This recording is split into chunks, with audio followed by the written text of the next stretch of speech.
Good afternoon. This is Ken Gosnell with CEO Experience. And today at our CEO conversation, we have Chris Widener. Chris is a market leader and a known expert, author, and an influencer through the lives of hundreds, if not thousands and millions of people across the nation and around the world. I've been an admirer for Chris for many years, read most of his books, if not all of them. And I'm delighted to welcome Chris to our CEO conversation today to talk about how we can increase and enhance our influence, even in times of difficulty. And we have a multitude of other topics that we'd like to talk about. So Chris, welcome today. Thanks for joining us. Thanks for having me. I appreciate it. Well, one of the things, obviously you're a known expert. You've written a multitude of books and they've been fantastic and been around for a long time. You have a real focus on influence and growing your influence through thought leadership and, really through improving a person's expertise. Obviously, this is a very difficult time for many business leaders and CEOs. What word of encouragement would you give to us right now as we think about how we can grow our influence during this time? It's interesting. I believe that everything has an opportunity in it. Even the worst of situations have opportunity in them. And I think that with what's going on and what I believe will probably continue to go on and where we might end up, there's going to be a lot of hurting people. And hurting people are going to be looking for leaders of impact, leaders who are humble but strong. And so when I look at it from a leadership perspective and talking to people who are leaders, is this a tremendous opportunity for you to demonstrate who you are and how you can help people. And how you can cut through all of the fear and the distrust and the polarization that we find ourselves in politically, which spills down right to the populace, where half the people don't like the other half of the people. This gives us a real chance to step up and be real strong, clear leaders. And so that's the opportunity, because when tough times happen, everybody starts looking for a leader. And we want the good guys to stand up. Right. Well, you've been doing this for, many years. You've been through a lot of downturns and a lot of difficulties yourself. So I love the idea of, people looking for a leader. Obviously one thing that they're going to be looking for right now is through marketing and sales and figuring out how to restart their business or kind of re-engage both their employees and their customer base. What's your best advice on how to restart or how to get started sometimes? Because, when you think about, growing your influence, an important part of that is how we lead, like you're just talking about. So how do we get restarted? I think everything right now has to revolve around serving other people. I think even though money's important, Zig Ziglar, who I used to share a TV show with, he always used to say, money isn't everything, but it's right up there with oxygen. But I think this gives us a chance to just really serve, first and foremost, serve, and consider other people's interests more important than your own, which is that's a point and third point of every one of my speeches I've given for the last 10 years. And it's straight out of Philippians chapter 2. And so I believe that we need to put money second. We need to get back out there. And I just did a deal with a virtual seminar, and they said, what's your fee? And I said, well, if it's just off the rack and Microsoft flies me in, it's one thing, and I know you don't have that money, so why don't we just say at this point, I know you do for your regular conferences, but you don't for your virtual conferences. I understand that. I'll do it for whatever you have in the budget, with the idea that I won't even ask you what it is, but and here's a statement that I say to a lot of my clients. I'll say, I'll do my best for you if you'll do your best for me. So my best for you is to say, I'll show up and I'll do it for whatever your budget is. And your best for me is if I provide great value to you, then when you do open up the doors to a real life in-person conference where I know you have budgets, then I'd like to be strongly considered for that. And so it's just serving, and that's trying the mentality I'm trying to exhibit. I've tried to exhibit my whole life, but particularly in this situation where people are, there's people that try to get something over on people, and then there's people that try to serve people. And I want to operate out of an abundance mentality and not a scarcity mentality, because God owns the cattle on 1,000 hills, and if he wants me to have one of them, 5 of them, 25 of them, or all 1,000 of them, he can move them one direction or the other. So I'm just trying to serve and love and be there for people. Well, that's a bold risk, but I love it, right? That you said, "Hey, I don't know what you even have in the budget, but here my heart is a servant's heart, and I want to do whatever I can to serve you." And you're right. I love that Philippians 2 passage. I think it's one of the best sales passages in the world. Absolutely. Right? Consider other people more important than we consider ourselves, and just to be thinking about them. It's not really that we're trying to sell them something. It's just that we're thoughtful about that. That's a good leadership passage as well. You referenced it. One of the things that I do appreciate about you, and I can see it in your writings a lot. And then, as I got to know more of your story, I got to understand more of your faith story. So maybe people that's on this call, they haven't heard some of your story. I know you can't necessarily tell it all in the next few minutes, but can you give us a little insight to your story and then how faith became such an important part of your leadership? Yep. My dad was the 5th partner at an architecture firm called NBB&J. You can still look them up. They're one of the top 20 firms in the world. When he was their CFO in 1969, he managed the business for 150 architects with a slide rule and an abacus. It's literally how he did the money for a 150-person architecture firm. He was riding high. He was 40 years old. He made $90,000 in 1969.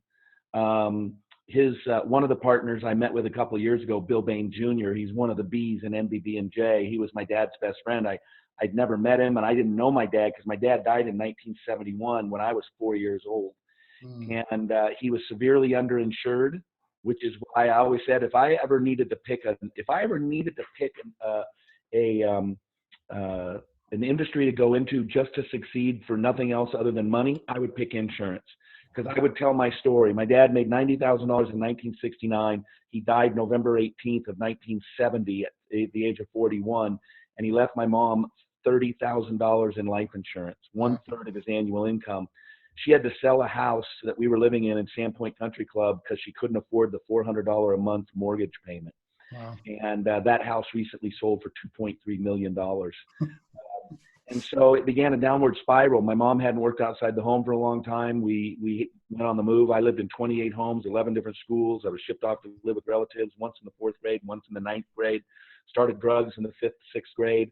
Made most of my money growing up betting the horses at Long Acres Horse Track and standing out on the street corner scalping tickets to Seahawks games and Mariners games. And I mean, I was a hustler. I was really a hustler, and no religious input at all. Like I just didn't know. I went to church twice growing up. Both of them were Christmas Eve services because my mother got nostalgic. Once was Catholic, midnight mass when I was like 6. So I think I probably slept through it. And the other was probably 9th grade. She took me to a Dutch Reformed church. And I just didn't know anything about it. So summer before my senior year, I was spending the night with my big pot smoking buddy. And the next morning, his mom barged in Sunday morning. She said, "Get up, we're going to Sunday school." And again, I literally didn't know what Sunday school was. It was foreign term to me. I didn't know what it was. I'd never been involved in a church, nothing about God. So I went. Again, long story short, they had a youth minister, a good old boy from Montana, who was able to teach me about God, but also put a cowboy boot in my butt and tell me I had a lot of talent and I was going nowhere fast and I needed Jesus. So I gave my life to the Lord, went to Bible college. God called me to go to Bible college in a very strange story.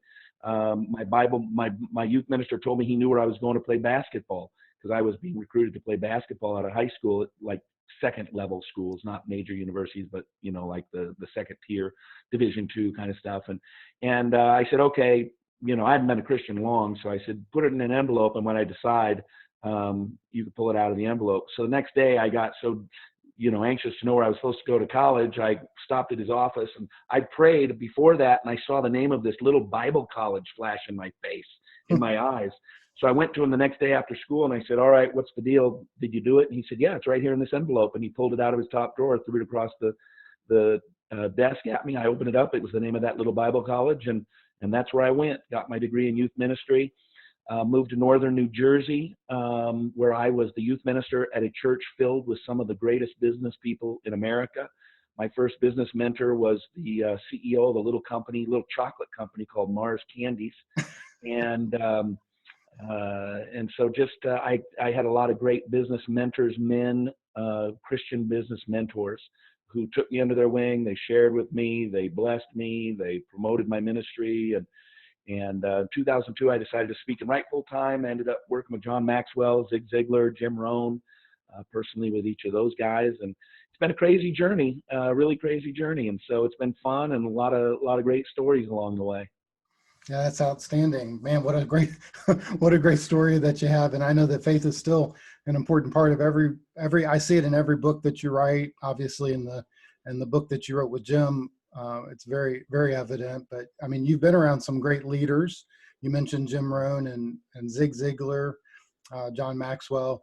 One of the questions that I got that I thought was really a good question when we were talking about influence and motivation is, it's one thing to motivate yourself. It's another thing to motivate your team. And, we all know as leaders, it's important to be with a good team. So what counsel or advice would you give us about how to not only motivate ourselves, but also to motivate others? Yeah, so I'll get really nitpicky because of my mother, who can solve crossword puzzles in 11 minutes. I was raised by my mother. I saw her do the Sunday morning New York Times crossword puzzle once in 11 minutes in 10. And I was like, it takes me 3 days with 3 friends in a pencil to do the Sunday morning New York Times crossword puzzle. So, but she taught me to love words, and I love 2 words. And I think that, and so I always get a little nitpicky, but I think there's some really interesting insights with this. The difference between inspiration and motivation. So I like to look at a lot of root words, particularly when I give my speeches. I drive people down to root words to have us consider them in a different way. So the fact is we can't motivate anybody, because the root word of motivation is motive, and the word motive, if you go to the dictionary, says a compelling reason to act. And here's the idea. I can't give you the compelling reason to act. You have to come up with your compelling reason to act. Now, I can help you find it. I'll give you an example. I was working with a group of sales. It was a company, an association called Unipro. And it was a bunch of independently owned food distribution companies that banded together in an association to compete price-wise against US Foods and Cisco Foods and some of those. And I was consulting with their sales managers of some of their bigger companies, and there was 12 of them in a room, and they brought me in every 6 months back east. And one guy says, you know what, I just can't get my guy to hit his numbers. He hasn't hit his numbers in 9 quarters, in 2 years and a quarter. And he said, I can't get him to do it. I've offered him $5,000 bonuses. Just hit your numbers this quarter. I'll give you $5,000. And I said, well, let me ask you this. What does the guy like? Like, what's he interested in? And he said, well, he loves travel. All he talks about is travel. And I see him sitting there at lunch reading Travel and Leisure magazine, and travel. And I said, so him and his wife love to travel. And he said, yeah. And I said, here's what I want you to do. I want you to take him and his wife out for dinner. It's imperative that she's there. And I'd like you to sit them down and say, you know what, Roger and Susie, I know you've been struggling and stuff, and I really want you to succeed. I know you can. You're a great guy. You got great talents. So here's what I'm going to do. I'm going to give you a $5,000 credit to a cruise of your choice if you hit your numbers this quarter. And so he said, okay, I'll do it. They brought me back 6 months later. He walked up and goes, you'll never guess what happened. And I said, I bet Roger hit his numbers. He goes, yeah. And I said, well, because you found out what motivated him. You're offering him money. And the surprising thing is it was $5,000 either way, but the guy hadn't converted it in his brain that, I could take this $5,000. Plus, we set him up by putting his wife there at the table. And now, she's telling him, hey, you better hit those numbers because I want to go to the Cannes Film Festival or wherever they're going to go, Right. And so that's motivation, that compelling reason to act. What I find most leaders need to be is less motivators, because we can't really give them their motive. But we need to be inspirers. And we will use those words sort of interchangeably, but when you break them down, there's actually some really interesting, neat, nuances to it. So inspire means, spire is a root word that means breath. And so if you expire, what are you? You're dead. You're out of breath. If you conspire, Con is a prefix, which means with. You are with breath. And so think about it. Conspiracy. What happens when people conspire? They whisper. They do this. Okay, here's what we need. It's with breath. They're actually conspiring. They speak with breath. It's a really interesting word. Inspire means to breathe. And so what I tell leaders is it's our job to breathe life. You know, the Proverbs tell us that the tongue has the power of life and death, and those who love it will eat its fruit. And so to me, we are inspirers. Yes, we can help people go and find their own motives, but they have to dig deep and find it. We can't just give it to them. Motive is something they have to find themselves. We can charge people up. We can inspire. We can, encourage. We can breathe life. Like Zig Ziglar used to say, there's people that just brighten a room when they walk in. There's just people like that. They're just inspiring. They're overcoming challenges. They're positive in the face of adversity, and they're gregarious and they love people, and they walk in and they inspire people. They brighten a room when they walk in. Zig also said there's people who brighten a room when they walk out. And you don't want to be the guy who brightens a room when you walk out. You want to be the guy that brightens the room when you walk in. So I would draw a clear distinction between inspiration and motivation. Maybe your job as a leader, as a coach, is to help them find their motivation, because that's what's going to really get them to move. And I think Jesus was the best example of that, right? And even, thinking about John 1, about, that Jesus was the word breath, right? That idea, that's a powerful way to look at that. I thank you for Chris for that. That's fantastic. Yeah, absolutely. Yeah, I don't think he motivated his disciples. I think he breathed life into those. So from a leadership perspective, I think that's powerful. Hey, I know one of the things that's on your heart is back to talking about breathing life and all that, is to work with churches, to work with faith leaders, just because that's so close to where you're at. Now, I know you've spoken to auditoriums of thousands of people, large arenas and all that, but can you tell me a little bit? I just want the team and everybody to hear about your heart, that you'd love to work with pastors and churches and yeah. In fact, I'm sort of an ad hoc, unpaid old guy to a bunch of 30-something pastors here in town. And I end up just like meeting them at Starbucks. I walk by, I see they're reading a Christian book by a pastor or something, and I'll start talking. Next thing you know, I realize they're, 38 years old and 5 years into a church plant. And I'm like, yeah, I did that once. Actually, I did it 3 times. So I like to help pastors. I like to encourage them. I really think being a pastor is the toughest job in the world. A lot of responsibility, very low pay, long hours, live in a fishbowl, and that's just the worldly perspective. Let alone you throw in the spiritual, perspective, that they're under attack and spiritual attack. Because if you strike the shepherd, the whole sheep will be scattered. And so I love to work with pastors and encourage them and challenge them and give them, some advice that maybe they hadn't thought of. This one young guy, he's 5 years into his church plant, and he says, I really need a sabbatical. And he said, but in our denomination, it's typically 7 years. And I said, well, here's what you do. You go back to him and you tell him, look, if I were to have come into a traditional church that it was already up and running and all that, I totally get the 7-year thing. But this is like an airplane taking off, and jets burn most of their fuel in taking off, not once they're up in the air. If 35,000 feet, they're not burning a lot of jet fuel. It's getting that bad boy off the ground where a lot of it is. So I said, I would use that analogy, and I would ask him to give you your sabbatical at 5 years instead of 7. And he's like, wow, I hadn't really thought about that. It was just good for him to have a third party that he could talk to and not have to worry. I don't know anybody in his church, never met him, don't know him, never been to church there. We bumped into each other at Starbucks, and then we've just started meeting about once a quarter. But same, I think, with Christian executives and entrepreneurs. I worked with them. I've worked with a lot of Christian executives and entrepreneurs, both in traditional corporate levels all the way up to the C-suite level, and then a lot of small business owners, medium-sized business owners, and particularly in regard to this idea of how does my faith play a role in my work? Can I be both spiritual and successful? And there's a lot of misunderstandings about what God's perspective really is on that. And so I like to help people through all those kinds of things through my coaching programs and some of that. And I've got a book coming out in November 3rd. It comes out called Lasting Impact: How to Create a Life and Business that Lives Beyond You. So. Wow. Wow, That'll be my 22nd book.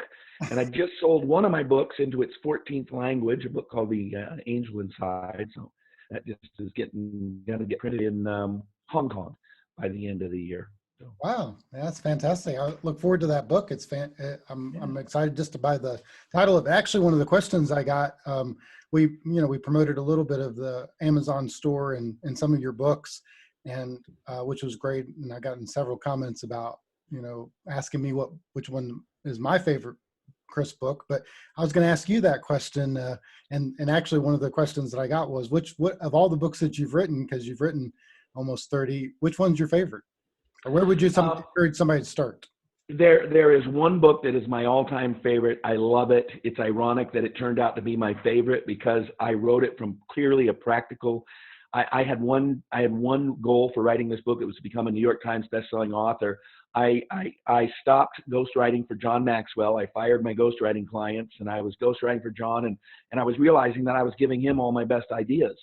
And so I was like, I'm going to stop giving somebody else my ideas. I'm going to write them myself. And literally the very next book became a New York Times and Wall Street Journal bestselling book, #2 on the Wall Street Journal, #7 on the New York Times. But I wrote it very practically. At the time, there was a book that was very famous called The Da Vinci Code. And then there was a personal development book called How to Think Like Leonardo da Vinci.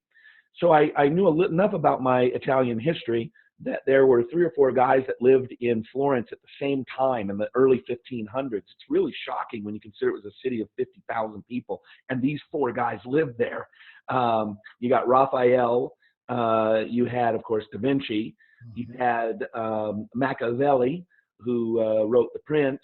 A lot of people don't know that a lot of our modern citizen political process has come out of the city of Florence in the early 1500s.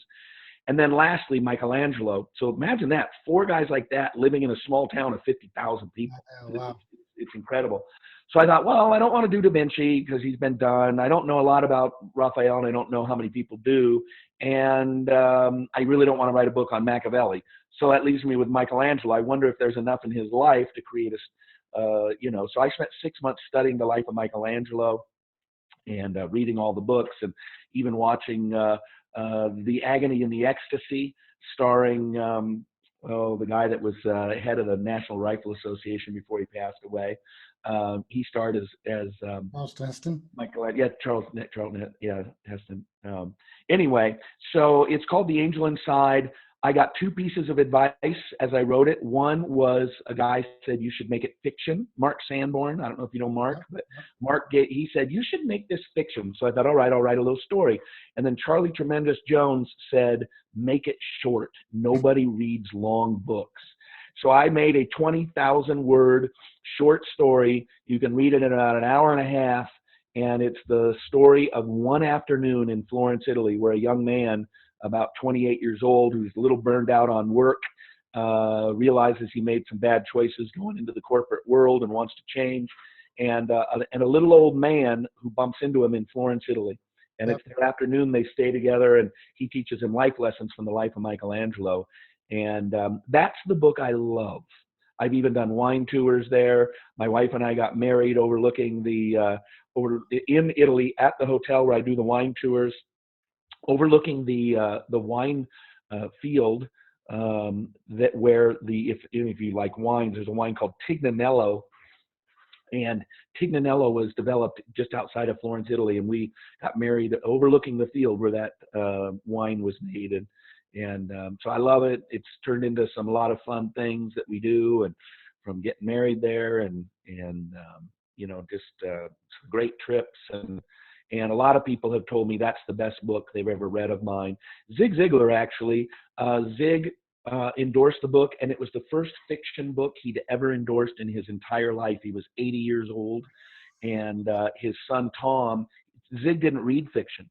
So Tom said, Dad, I know you don't read fiction. You have to read this book. And he read it, and he left me a voicemail telling me he was going to endorse it. And it says right on the endorsement, I've never endorsed a fiction book before. And so that was a great, great honor. But that's the book that I love the most. Yeah, it's a fantastic. I love that book myself. And it's such an encouraging, inspiring story. And that whole idea of mentorship and, you did just an excellent job with that. When it ended up, I think what makes the book so rich is it's got such a rich blend of history, art, spirituality, tourism. I mean, there's just a lot of stuff that sort of blend together to make it a really interesting book. Right. Hey, one of the questions I received just now, and if you guys have a question, you can send it directly to me, or you can put it in the chat box, or I'll take you off mute if you're on video, and I'll have you ask Chris yourself. They noticed your one of your plaques. I love the books, all by the way, but they noticed your prayer plaque at the top of your bookshelf back there. Oh yeah. And, they were asking, how can you give some insight into your prayer life, or how important should prayer be in the life of the leader? And what they said was that sometimes as a leader, they have a hard time praying or finding time to pray. Do you have any encouragement on that? Yeah, if you think about it, what did Jesus say when he was about ready to tell the three guys in the Garden of Gethsemane that he was going to go and pray? Do you remember what he said to them? He warned them that they should be on alert so that they don't fall into temptation. Why? Because the spirit is willing and the flesh is weak. Okay. And that's something that every Christian, every human being, and every leader, is up against. Is the flesh is weak. I mean, the Apostle Paul, who wrote most of the New Testament, he said, the things I don't want to do, I keep on doing, and the things I want to do, I cannot get myself to do. And so, understanding that is human nature, I think it's important for us to, in my opinion, set the time aside. If it's not in your calendar, it's not going to happen.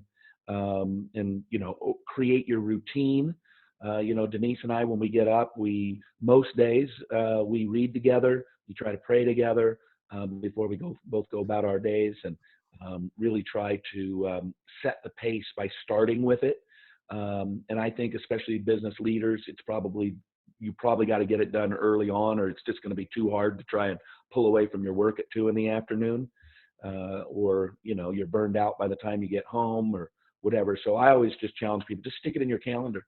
And that really goes for anything, your exercise, anything that you know that you need for yourself.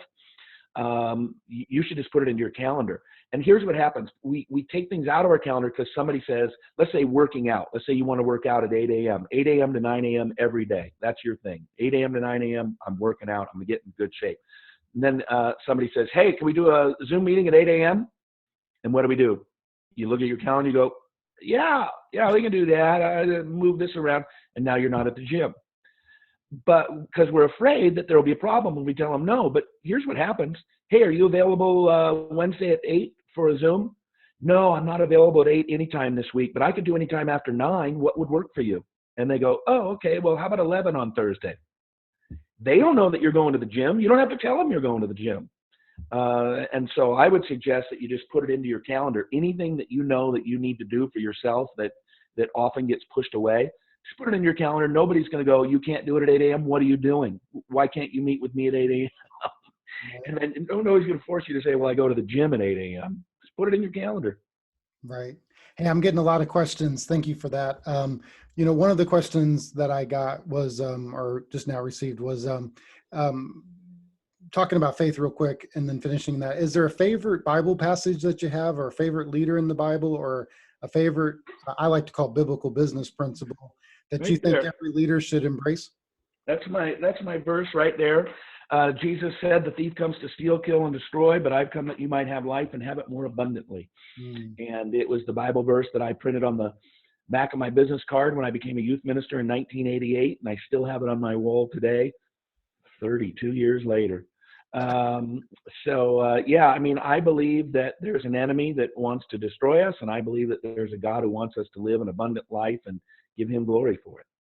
Excellent. Yeah, excellent. Another question that I received was, looking at 30 books, they said, how long did it take you to write one? And then how long is your average book that you write? The average book that I write is about 20,000 words. And I'll tell you how I get the 20,000 words. Again, going back to how I made that decision about Angel Inside So Practical. Charlie Jones says, don't write a long book. And I went, okay. So I walked into a Barnes & Noble right in Bellevue, Washington. It was an old bowling alley. I used to spend a lot of times at that Barnes and Noble. I walked to the business section. I found a Ken Blanchard book. I don't remember which one it was, but I thought, man, he sold 30 million copies of little books. So I opened up one of his books. I counted the words on a page, went to the back and multiplied the page numbers by the amount of words on a page, and it came out to 20,000. And I went, all right, all my books are going to be 20,000 words. And that's exactly pretty much what they did. Now, this latest one that's coming out in November, it's not a fictional story like most of my last, 10 books have been. And so it took me a lot longer to write it. I can actually write one of those fictionalized books. Once I know what I'm going to say and everything, I can write those in a week to 2 weeks. Wow. I mean, they're basically short stories. They're, it literally will take you about an hour and a half to read. Right. Now you just depressed everybody in they're thinking about writing a book. They've been thinking about it for years, and you tell them. But my other one took me 6 months because it wasn't that short little fiction thing. So I get it. Right. Hey, another question that I received was about, staying current and learning and growth and development. And obviously that's a sweet spot. And obviously we can see your library. Is there something that you think leaders should be learning right now, and or how do they build in that habit of continually growing so that they don't miss opportunities in the marketplace or they don't miss a change that's coming? I think one of the biggest things now is just becoming adaptable, learning how to be resilient and adaptable. A word that is being way overused now, pivot, how to make a pivot. That seems to be the new corporate speak. But I think that being adaptable is probably the number one for the next couple of years. And then leading adaptability to other people. Most people are willing to accept change. Most people say, well, okay, I know coronavirus and there's a whole new, how it's going to work. And all right, I accept change. But there's a big difference attitudinally between accepting change and embracing change. And I've always embraced change. I actually love change. I might be a little bit psycho in regard to that. But remember I told you I had 28 homes and 11 different schools growing up. And so I was constantly moving and walking into new situations and new schools, and it brought about a lot of great things in my life. You could drop me anywhere and I can talk to somebody. In fact, I have a book out. I have about 3 different publishers. One of my publishers, half of all my royalties comes from one book, and that book is called How to Talk to Anybody, Anytime, Anywhere. And I think I just learned it growing up. I got thrust into new situations, and I could talk to anybody, anytime, anywhere. So I wrote that book, and people really like the book. It's short, very short little book, but it gives you a strategy for how to be able to make small talk and get conversations started and build rapport and connection. I love that book as well. As a matter of fact, I've had people ask me, what is the secret? Because, I grew up in the Midwest. I like to talk to people. Obviously sales was an important part of my background, but your book really helped guide my thinking about how to have that conversation with anybody. And boy, what a great leadership trait we have. That's something that we have to, that we really have to master, I think. And Jesus was, again, I saw as you wrote that book, a lot of your faith coming out, or what I perceived was your faith, that because Jesus could talk to anybody. Yep. Yeah. Anytime. Hey, speaking about adaptability, you've had to change. Obviously, you're a public speaker. You go to conferences. You get hired in for corporate events. You're doing things virtually now. How did you think through that process? And as you think about businesses and in the next year or two, like you talked about, where should we be adapting? Is it in the customer service component? Is it whole business models? What's your take on that? Well, some business models are going to certainly have to change. It's interesting. I have a friend who owns over 40 restaurants, and he's at about 50% capacity, which he says it'll get him through it, allowing drive-in, pickup and that kind of stuff. But I talked to another friend of mine who he is friends with a guy that owns one restaurant. He said he's actually busier. He's doing more ticket volume per night than he was doing when he had an open restaurant. Wow. So that's kind of interesting. So there will be some business models that will have to change. There's certain businesses that are growing, and certain businesses that aren't. My business, completely dead, and probably will be for most of the next 18 months, except for virtual, and maybe they'll let us do some stuff August, September, but I have a feeling, they talk about waves coming in waves and we'll have to do another shutdown or something. I don't know. But then my son's business, of which I'm a percentage of an owner, he processes digital giving for churches. So he owns a company that people can text to give for their churches. Well, he did, I think, in February, he did about $220,000. In March, he did about $340,000.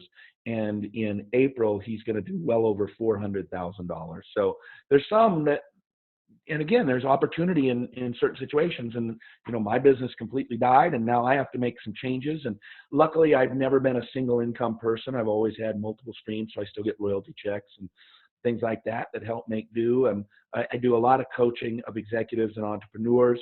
So I'm doing a lot of coaching with people like that who just want to, have some help going through this and walking through it with them. So doing that, I've gotten into a couple little businesses with some friends that are growing, and those are fun. And so I'm just taking an opportunity to try some new things. We're enjoying life. I mean, we eat dinner together every night. Most nights we play a game or two together. One of our daughters home from University of Alabama. You probably noticed the Alabama here. It took me, months and months to even get the words roll tide out my mouth. But now they got me wearing shirts and everything. So, and then our youngest is a senior in high school. So they're home with us, and we get along pretty well. And, just lock 4 people in a house for this long, and people can get testy with each other. But no, we love each other, and we're using it as an opportunity to grow and change and be excited about what the future is going to be. Yeah, you've got to use all those human relationship skills that you've learned. Well, we're getting another girl dog on Saturday or Friday. So it's going to be me and 4 girls. A lot of estrogen in this house. Well, good luck with that. Yeah. No, we're gonna have to spend some time praying, probably. It's great. We're all great. Hey, one of the questions that I just got when you're talking about these multiple streams of income, and obviously even thinking about the 30 books that you've written, one of the questions that leaders struggle with is around focus. And the question I got specifically was, what advice or what encouragement could you give a leader about how to know when to focus, how to focus, but yet have this kind of broader perspective of doing multiple things to drive more revenue? Everybody knows Stephen Covey for his book, 7 Habits of Highly Effective People. I don't know how many people actually read one of his other books. He's got a lot of great books, Principle-Centered Leadership and some of those, but his book, First Things First, his book on time management is, that's the secret, right? You have these 2 words, these words, you have the important and the urgent, and the unimportant and the unurgent. And that book helps you craft a way of getting yourself to where you're spending your time on the unurgent, important things. And to me, that guides my thinking of how I focus. What is the most important thing I can be doing today? And I focus my time on it. I've been pretty disciplined for 30 years, probably 20 years, 25 years since I really connected with that book, to be disciplined about keeping myself not getting involved in urgent things, not allowing myself to get involved in unimportant things. I have a personal mission statement that I came up with in like 1990 maybe, 91, 92. And it's, I will use my writing and speaking skills to help other people turn their potential into performance, succeed in every area of their life, and achieve their dreams. So that's like guardrails for me. I will use my writing and speaking skills. So if somebody comes to me and says, hey, you want to get involved in this? If it doesn't involve me using my writing or speaking skills, which are my God-given talents, then I just know it's not for me. It's not something I need to involve myself in. Wow. Everything I'm doing is either me writing or speaking, not necessarily speaking on a stage, but coaching and those kinds of things. So that gives me some guardrails and keeps me on the straight and narrow, because things that don't involve those things, I just don't even put into my universe. So that allows me some guardrails for my own discipline. But ultimately, it really comes down to discipline. It comes down to you putting it into your calendar and sticking to it, and not letting somebody else pressure you out of it, or some circumstances pressuring you out of spending that time. Right. Hey, I just got a question on that. Somebody was responding. When you clarified that down to writing and speaking, was that hard for you? Did it take a process, or did it come pretty quickly out of your gift? No, I think all of us really. I mean, if you haven't been through a spiritual gifts, inventory, but if I was worth $2 billion and my gift was giving, I would probably spend most of my time reading reports from people who need help and need giving and missions and ministries, and that was my spiritual gift. My gift was teaching, and I would spend most of my time teaching. If my gift was mercy, I'd spend most of my time at the hospital. And, so to me, it's about taking, because there's a reason God gave us those gifts. He wants us to use them. So to me, it was just really an understanding of how God designed us to work through the use of spiritual gifts that made me put those down. Yeah, I love it. I think that's fantastic. Obviously Ephesians 2:10 is an important passage for us. And really any faith person that says that we're God's workmanship, we've been created to do good works that he prepared in advance. And it really ties to that giftedness that you're just talking about. So getting that clarity is really important, right? To know exactly how we're gifted, what we should be focused on. And I think, I encourage companies to give at least 2 tests, and they're really, really inexpensive. One is the Strength Finders test by Gallup, and that was developed back in the 1970s. And the other is a spiritual gift test. Mm-hmm. And I think every employee ought to have a spiritual gift test, whether they're a Christian or not. Just say it's another assessment, and see how they answer. And now there's a couple on there that may be a little strange for them to answer, but just tell them, hey, don't worry about, if you don't understand it, don't answer it. Right. When I was a pastor of a church, a lot of pastors will say, well, yeah, we really need to get people involved in their spiritual gifts, but, people just won't join the membership program. We do it during the membership program, and, people don't come out for that. And so we just don't know a whole lot about people and what they have. So you know what I did? About once a year, I handed them out during the church service. Right. And instead of me talking for 30 minutes, they filled out their spiritual gifts inventory, and then they stuck it we passed a tray, or they left a tray at the back. We actually never took an offering. We left it in the back. And they'd put those in, and then we'd look at them, and we would distribute them to all the ministry heads and say, okay, this person's for you, and then people would call up and, hey, we got your spiritual gift inventory. We'd love to have you come and help. And it was actually really, and I bailed the sermon that day and just made them fill it out for 15 or 20 minutes. I thought you were going to say you had them fill it out while your preacher was preaching, but no. But that would have probably worked as well, right? Yeah. But I think it's probably doing a lot of doodling while I was preaching anyway. But I think it's a real practical way to get people involved in a lot of things. Times they'll discover things about themselves that they didn't really know, or to help them clarify something about themselves that all of a sudden they'll begin to understand in a new and a better way, right? Mm-hmm. Hey, one thing I wanted you to talk about today, because I thought it was so important, is I heard you speak once, and maybe it was even multiple times, but you talked about a real defining moment in your life when you were speaking on stage to 25, 30,000 people, and, gave them a great speech. And then you came back to your hotel room and you were there by yourself, and you had to ask that question of yourself. And it probably is going to tie into this new book that you're writing, is, does this really matter? Or am I working on the things that have lasting impact? Yeah, it's one of the shifts about my work. I'm going into a third stage of my career, my life, my ministry, where I'm actually going to be blending my first career as pastor with my second career as public speaker. And I just launched my 501c3, Chris Widener Ministries, and going to be doing some great things with that. And really, I want to make my focus more ministry speaking and some of those kinds of things. But yeah, you told that story. And then I also remember I bought my dream house in 2004. Now, that house was built in 1983, and I drove by it when it was being built. I wrecked my first car on the road in front of where my dream house was built. I had a 68 California Special Mustang. And I got $1,900 for it in the insurance. This was like 1984 or something like that, 83, something like that. Anyway, this house is a giant mansion. It's on 10 acres up in the Cascade Mountains, acre and a half of, or pardon me, a mile and a half of riverfront, or pardon me, half a mile of riverfront, I guess it was, 10 acres. My front gate was 500 feet long, brick pillars, wrought iron fencing, big double gates that open up, circular driveway, quarter-mile circular drive, spectacular. 1,800 bottle wine cellar, everything. I drove by that house for 21 years, and every time I drove by it, I would stop at the front gates, big giant front gates, and I would look at the house and say, I'm going to buy that house someday. Well, I did. I bought that house. We moved in October 6, 2004.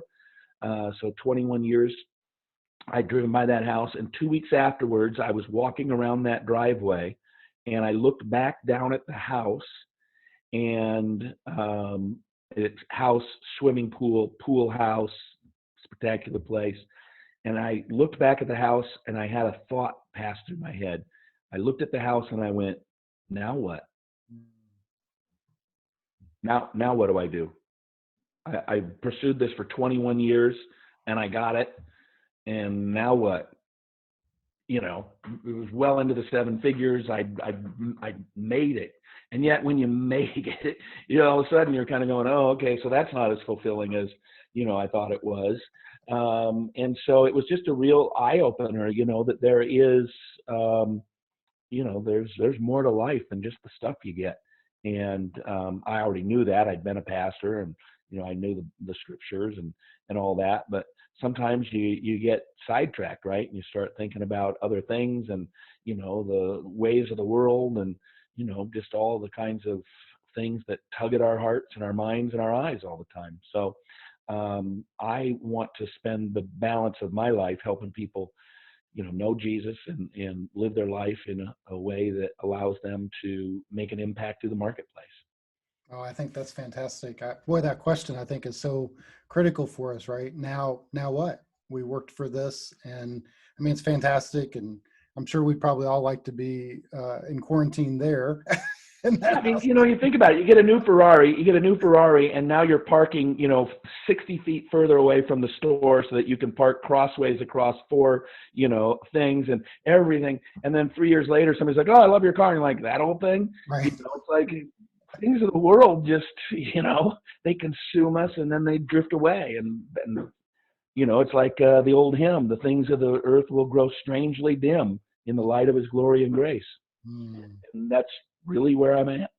Yeah, I like it. I write about in the book, well done, and thank you for endorsing that. Yeah, absolutely. One of the principles is do things that impact today and tomorrow, or do things today that impact today and tomorrow. And it's really taken out of that Bible verse that says, what does it gain a man to profit the whole world and yet lose his soul, right? So, I think we ought to be doing things that impact today. We ought to be working as hard as we can as good stewards and leaders and growing our influence, but we always should have that perspective that the master's coming back, or I'm going to go meet the master, and he's going to ask me about things that I was doing for eternity, not just the things for the temporary.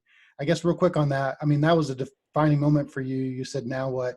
Is there any other encouragement that because it is a battle for us in business. We're always thinking about the next deal, or how do we grow our company, or, how do we recover? How do we come back from a setback?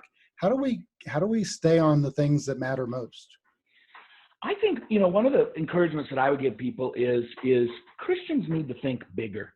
I tell people I tell everybody think bigger, but I think especially Christians need to think bigger, because we serve an amazing, incredible God who owns the cattle on 1,000 hills. He, everything is at his disposal.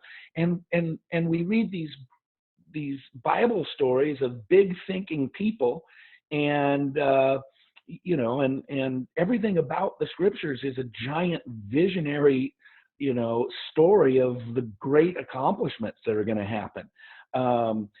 David didn't go out to visit his brothers in the field and see the giant and go, well, I could kill a guy half his size, but he's too big for me. If he was only 7 foot tall, I could probably put a rock in his forehead.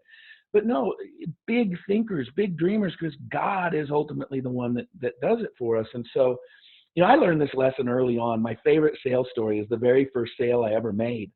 I was 14 years old. My mom was working at Group Health Hospital in the records filing department. And there was a little Jewish man. I don't even remember his name, but he was probably, well, he felt like he was ancient when I met him, but he was probably only about 40. And he was a record filer. And he spent all day long getting these manila folders and walking them back and systematically putting, like, I would not be able to do that job for a day, let alone a lifetime. So he decided he wanted to get into business. He borrowed $7,000 from his rich uncle, and he got the license for the Pacific Northwest for self-watering flower pots. These were actually really interesting. They were two parts. They were kind of like made out of Tupperware. One was a bowl, and you put the water in the bowl. And the other was another bowl that sat down in it, and it had the dirt and the pot, the flour in it. And there was it had like a little nipple that went down into the water. And then based on where you moved the gauge, it drew more or less water up. It was brilliant. So this guy says to me, hey, I got this license to sell these pots. How would you like to make some money? And I said, sure, I'd love to make some money. And he said, I'll pay you $1 a pot. And I said, perfect. I made one sales call. It's all I made, one sales call. Now, this guy thought I was going to go knock on doors and sell them to little old ladies, 3 pots at a time. I went to Ernst Home Centers. It might have been Ernst Home Centers. It might have been Pay and Pack. I don't remember. There were 2 big competitive ones in the Pacific Northwest, both of whom owned, 150 stores. So my mom bought me a blue blazer, and she drove me to the meeting in downtown Seattle. This is how young I was. Wow. I walked in, and I just demonstrated the product with no pot. There was no dirt in the top pot. So all they had to do was look at it, and they'd see the water. Then we'd put it in, nothing. And I'd move the gauge, and all the water came up. And he's like, I'm done. I'm sold. So I said, well, how many do you want? He said, well, I want to run a test for a year. And then if it works right, then I'll make it bigger. And I'm like, all right, what do you want to test? He said, well, I want 4 boxes per store for 20 stores for a year. Wow. So there's 24 to a box. Let's call it 25 for the math. So he was ordering 100 a month for a store, 20 stores. That's 2,000 flower pots times a year. I sold 24,000 flower pots on my very first sales call I ever made. And it's because I just thought big. Like it's not because it was the product really. I mean, I just demonstrated it and the guy went, I love it. So here's an interesting thing. I went back to that guy and I said, I sold some flower pots. And he said, how many flower pots? And I think the number is more like 23,680 or something if you back the 2 out of every box. But anyway, and I kid you not, and this is a great lesson. There's a big lesson in this too. He got so scared, he went back to the company and said, I want my money back. I don't want to do this anymore. Wow. He was terrified at having a bunch of money come in. Because if I was making $1 a pot, if I was making $2,000 a month, he was probably going to be making $10,000 a month. And even that is not extraordinary, but it freaked him out because he was probably making $2,200 a month or $1,800 a month back then, working in the filing department. So now why my mother didn't beg, borrow, and steal $7,000 from somebody and get that license so that we could push that order, I have no idea. But it's just a matter of thinking big, and I think Christians above all else should learn how to think big. Mm-hmm. Oh, I love that story. And I love that principle. I talk about in the book, believe and ask for the impossible, that Jesus said what's impossible with man is possible with God. And even if you look at every good business, just what you talked about, I say people can do the impossible when somebody believes it's possible. And Yeah. So I think that's fantastic. Hey, real quick, I know we're almost out of time, but I did get a couple more questions. And a couple questions was around sales and marketing. And, real quick on the sales, I think you hit on something, and I share a secret real quick, that I think in an interview process for salespeople, one of the best things that you can do is ask them their first sales story, right?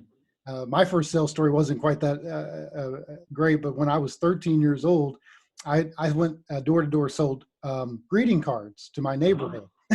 And so I had a catalog, and so I can still tell that story. And I had one lady that was there that almost bought every greeting card in the catalog. So it wasn't quite the pot that you had, but it was. But I just think that's a good question to ask salespeople a lot of times. But another question that got brought in was around marketing. And so can you talk about some of the best marketing that you've seen or best marketing practices, kind of thinking that big or using that thinking big model? Yeah, I'll tell you a funny story. I told you my first mentor was a guy named Mike Murphy, CEO of Mars Candies, Mhm. and I did his daughter's wedding in Lake Tahoe, Incline Village, and she married this guy, Mike Kroll. They're both in the car business. They like work for Toyota or something. Anyway, he decides, I'm marrying into this family with this big shot CEO. I better get him a business book for his birthday. So he bought his new father-in-law business book for his birthday, and it was called The 101 Worst Marketing Decisions Ever Made in American Business.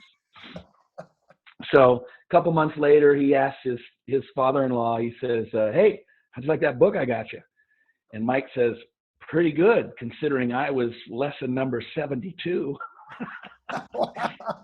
Mike was at the time that it happened, he was the senior vice president of marketing for M&M's Mars. That's where I met him, because that was based out of Hackettstown, New Jersey. They're down in McLean at the head office. And a young movie director came to Mike for a product placement and said, we'd love to have our movie represent M&M's Mars and, M&M's. We'd love. He said, well, tell me about it. And he goes, well, it's an alien. And the alien comes, but he loves candy, earth candy. So we want him to eat M&M's. So he says, well, show me a picture of the alien. So he shows him a picture of the alien. And he said, no way in the world. That's going to scare kids to death. There's no way we're putting M&M's in that monster's hand. Well, that monster's hand, that monster was E.T. And they said, okay, you're passing. All right. And they went with Reese's Pieces, which it was at the very beginning of that brand, and it just blew it up. Right. Mm-hmm. So I always think that's kind of funny. You can make some really bad marketing mistakes. Like the back during 9/11, the mattress store, if you've ever seen that, they piled all the mattresses up and they pushed them over, and we're doing a 9/11, prices are falling. It's like totally tone deaf, marketing stuff. But to me, marketing is going to be really interesting, especially coming out of this COVID-19 situation. I really feel like one of the benefits about what has happened with everybody being so scared and put in their places and all that, I think people are really asking questions like, what is life about? And, all of this social media and the noise and just everything all the time in my life and Instagram and this and that. But it's allowed us a chance to sort of get back to who we are, because you're stripped of everything else. And so I think there's going to be a greater emphasis on vulnerability, transparency, any way that we can demonstrate that we are real. And so I think marketing is going to have to really come from that as well, from that heart. I wouldn't say we just need to start using marketing and, we've all had a terrible time in COVID-19, but buy our breadsticks. I don't think we need to do that and try and wrap it up. But I do think that it's almost like the curtain got pulled back a little bit. And there's been a lot of really great speakers in America lately that have really pushed this idea of transparency and authenticity and vulnerability. And so it's part of the vernacular. It's part of the conversation now. So I think our marketing is going to have to reflect less sizzle and a little more steak. Right. I think that whole authenticity piece that you're talking about is a great idea too, that the fact of the matter is that people, and even where we started the conversation about thinking of other people more than we think about ourselves. So, being authentic ourselves in marketing, and then thinking about what our customer is feeling, and, how can we put ourselves in their shoes? Think about, who's the greatest marketer in the midst of all this? I mean, he's come out of nowhere in the last year and a half, 2 years, and now he's just big, and he's done some things during this coronavirus thing that he's pulled it off, because he's increased his marketing, is the My Pillow guy, Christian CEO out of Minnesota. I mean, the guy, I'm really impressed with him, but I mean, look at his ads. Yeah. This is nothing. There is no sizzle to these ads. It's him holding a thing going, I love my pillow. Like, but it's him, and he's likable, and he's built a great business in the heart of the American Midwest. And then when they needed companies to start producing, he's like, I'm on board. Let's go. Let's do it. And so I've been really, really impressed with how he's just a transparent, vulnerable guy who's a servant. I think he's a great example of a Christian businessman who has stepped up and not only increased his profile, but really helped a lot of people during this. Oh, I agree. I think, yeah, Mike Lindell, good Christian guy. And, he talking about believing in the impossible, he has that in his conference room Mm. that God can do the impossible. And he talks about that because of the strategy of overcoming addiction in his life. But hey, Yeah, Chris, yeah. thank you for this great conversation that we've had today. Absolutely.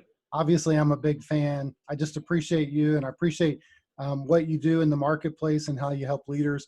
Thank you. I'm getting all kinds of notes of people telling me to tell you thank you. Yeah, thank you so much for having me on. I appreciate it. And we'll look forward to the book coming out. Make sure we try to get that in the hands of all of our leaders as well. So, Awesome. Let me know what I can do to help anyway. all right. Thanks, Chris.